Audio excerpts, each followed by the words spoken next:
안녕하세요. CS 개론 마지막 챕터 7 리더십의 이해에 대해서 한번 살펴보도록 하겠습니다.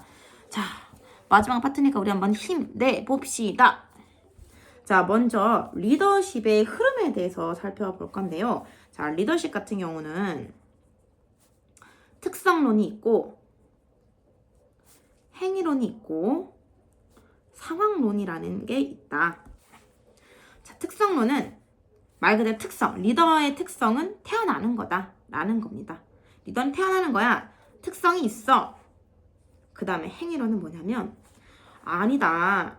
지도자 개인으로서의 특성보다는 지도자들의 행태가 중요하다. 그러니까 리더도 이제 훈련과 개발을 통해서 후천적으로 얼마든지 육성될 수 있다는 거야 라는 겁니다. 자, 그러다가 이제 상황. 리더십은 자질이 어떻고 저쩌고가 아니라 상황적 요인에 의해 결정된다. 그 요인이 리더십의 내용을 결정한다 라고 하고, 허쉬와 블렌차드는 상황적 리더십 이론의 초기 이론인 리더십 일생 주기 이론의 발표를 통해 하급자가 성숙한 정도에 따라 리더십 스타일을 다르게 해야 된다라고 주장했어요. 허쉬와 블렌차드.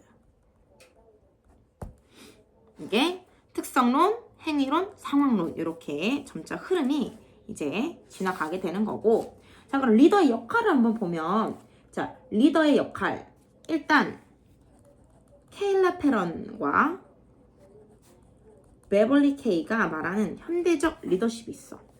자, 이거는 뭐냐면 시대나 문화에 따라 리더십은 변해왔다. 근데 이 페런과 케이가 말하기로는 끊임없이 변화하는 현대 조직에 있어서의 리더의 역할을 5가지 일단 분류를 해보자 이거야. 자, 리더 역할. 첫 번째, 지원자 역할을 해야 된다라는 거야. 지원자. 구성원의 직원들이 직업의 가치와 아울러 일에 대한 관심, 경쟁력 있는 기술을 개발할 수 있게끔 지원을 아낌없이 도와주는다라는 거야. 그래야지 장기적인 경력 개발 계획의 중요성을 직원들이 깨닫잖아. 그걸 도와주는 지원자의 역할이 하는 게 현대적 리더십이다 라고 했고, 두 번째는 평가자. 팀원들에게 작업 수행과 평판에 관해 솔직하게 피드백을 제공하는 거야. 그래야지 직원들이 작업 수행 평가 기준과 기대치를 명확히 이제 알아야지 그들도 그에 맞춰서 일을 할 거 아닙니까? 피드백을 제공하는 거, 평가자 역할을 한다. 그 다음에 예측자. 기업, 직업, 해당 산업에 대한 정보를 제공을 해야 돼. 예측을 하고 정보를 제공을 해야지. 그래야지 직원들이 부가적인 정보의 원천을 찾아서 이용할 수 있도록 하겠죠. 네 번째, 조언자. 직원들이 잠재의식 속에 가지고 있는 커리어 목표를 찾도록 도와주는 거야. 커리어 목표, 잠재의식 속에 도와주는 거죠. 그리고 그 중에서 너는 내가 봤을 때 이런 걸 잘하니까 이런 쪽으로 커리어를 쌓는 게 어때? 이렇게 도움을 주는 거, 조언을 해주는 거. 5번째는 격려자. 경력 개발을 위한 행동 계획을 이행하는 데 필요한 자원을 연계시켜주는 거, 격려자. 직원들을 키워줄 수 있는 지위와 능력 있는 사람들에게 직원들의 재능과 경력 개발 목표를 알려주는 거, 격려자. 이런 역할이 있다라고 하네요. 자, 리더십 관련 이론으로 한번 넘어가 볼게요. 이론으로 이제 넘어갈 텐데, 첫 번째는 메슬로우의 욕구 단계입니다. 이거는 이렇게 외우면 돼요. 앞 글자 따서 생안사존자. 이거는 옛날에 제가 경영학을 이제 배웠을 때 앞 글자 따서 외우라고 해서 그냥 뭐 암기 팁 없이 그냥 생안사존자 이렇게 외웠는데, 생리적 욕구, 인간의 욕구 중 가장 기본적이고 강하며 분명한 욕구를 말하는 거고요. 안전입니다. 환경 내에서 확실성, 정돈, 질서, 예측성 등을 알맞게 보장받기 위한 거고요. 사랑과 소속감, 사랑, 애정, 소속감, 우정. 존경, 자신에 대한 존중, 타인으로부터의 존경, 확신, 능력, 성취감, 지위와 명예. 마지막 자아 실현, 자기 발전을 이루고 자신의 잠재력을 끌어내서 극대화하려는 단계다. 이 메슬로우의 욕구 5단계는요, 이런 순서인데 1단계부터 5단계까지의 순서인데, 요 1단계가 욕구 충족이 되어야지 2단계가 되고, 이런 식으로 하위 단계 욕구가 만족되어야 된다라는 겁니다. 자, 그 다음에 매슬로우의 욕구 5단계에서 넘어가서 이제는 알더퍼의 ERG 이론이 있어. ERG 이론은 뭐냐면 자, 아까 생한, 사, 존자, 매슬로우 5가지 있다라고 했죠? 여기서 2개씩 묶으면 돼요. 생한, 그 다음에 사존, 요거는 같이 존자 이렇게. 그래서 이게 ERG, existence, 생존, 존재, 생한, 생존, 존재 욕구, 생리적 안전 욕구. 요거를 좀 더 개선한 거가 이제 이거를 우리가 E라고 하고, 그 다음에 사랑, 소속과 애정, 존중. 이거는 R, relationship, 관계 욕구고, 그 다음에 존중과 자아 실현, G, growth, 성장, existence, relatedness, growth. 얘를 그래서 ERG 이론이라고 합니다.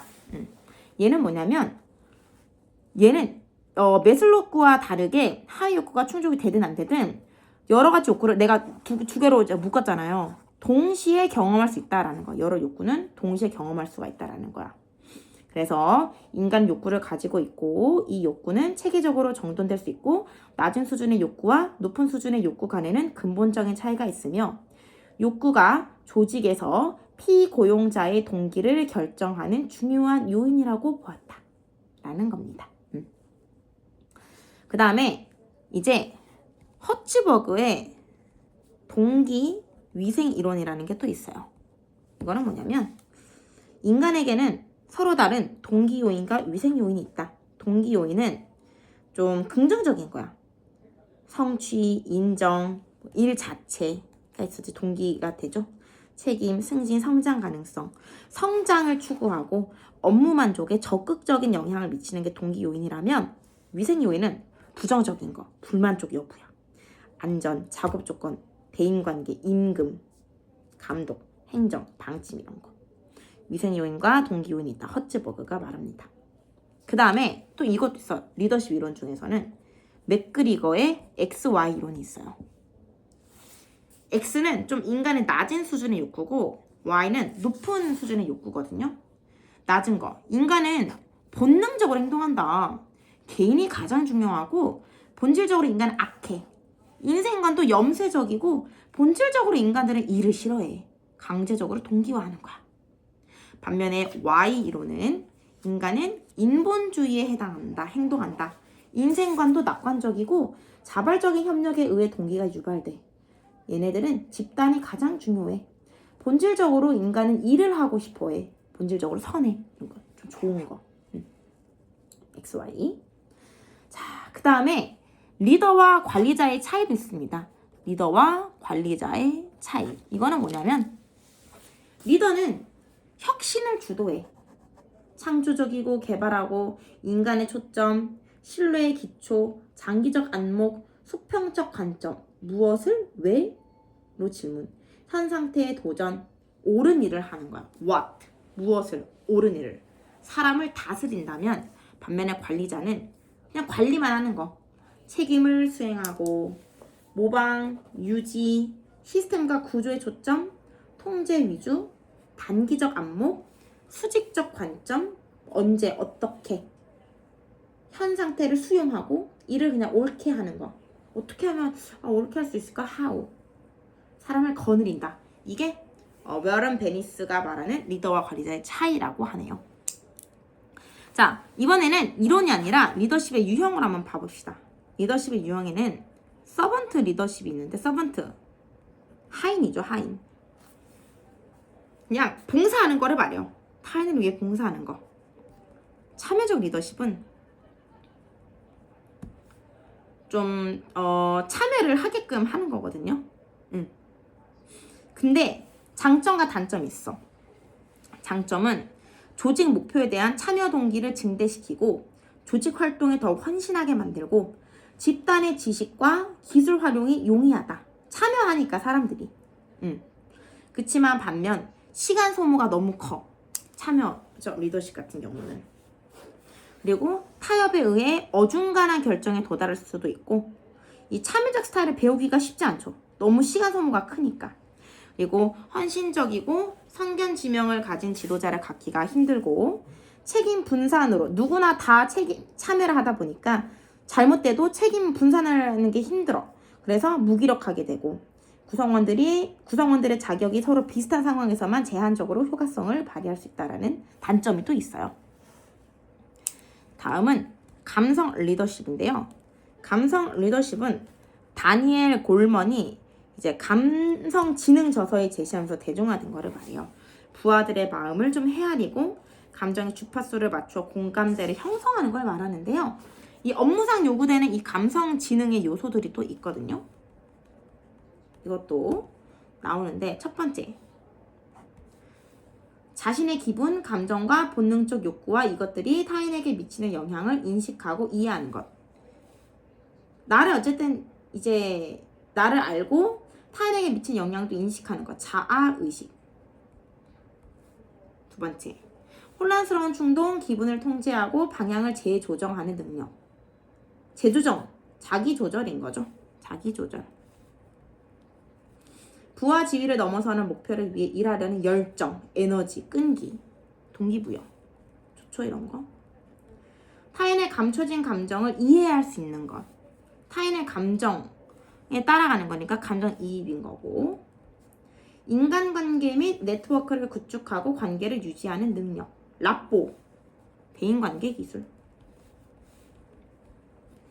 감성지능 요소는 뭐 이렇게 나온다라고 하는데 시험 문제를 풀 때 뭐 크게 어렵지는 않더라고요. 이거는. 자, 그 다음에 또 유형 서비스 리더십이라는 게 있어요. 커트라이먼이 말하는 서비스 리더십의 특성인데요. 요거는 뭐냐면 이 삼성 에버랜드의 구성 요소를 좀 봐야 될 것 같아요. 요거는 이쪽으로 넘어와서 한번 해볼게요. 자, 삼성 에버랜드가 말하는 서비스 리더십의 구성 요소에는 세 가지가 있는데 컨셉, 마인드, 스킬이라는 게 있어요. 컨셉은 우리가 신념이라고도 하거든요. 그 안에서도 철학, 비전, 혁신으로 나뉘어져 있어요. 철학. 삼성 에버랜드가 말하는 거 철학. 서비스 리더십의 기초를 세워 전체가 공유하고 나가고자 하는 비전. 현재를 어떻게 고쳐나갈 것인가 하는 혁신. 이거를 철학, 비전, 혁신 다 합해서 신념, 컨셉이라고 하고 마인드, 태도야, 태도. 파트너십을 형성하고 만족을 주고 싶은 마음 상태나 자세, 마음, 열정, 애정, 신뢰. 이게 태도, 마인드. 스킬은 능력의 능력. 고객의 욕구를 파악하고 이를 충족시키는 데 필요한 능력, 스킬, 능력.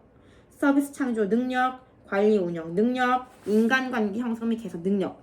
그래서 뭐 예를 들어 블라블라블라 설명이 있어서 이거는 구성 요소 중 뭐에 해당됩니까? 라고 했을 때 CMS, 컨셉트, 마인드, 스킬. 컨셉 안에서도 철학, 비전, 혁신이 나뉘어져 있었죠. 이런 거 같이 기억해 주시면 좋을 것 같아요.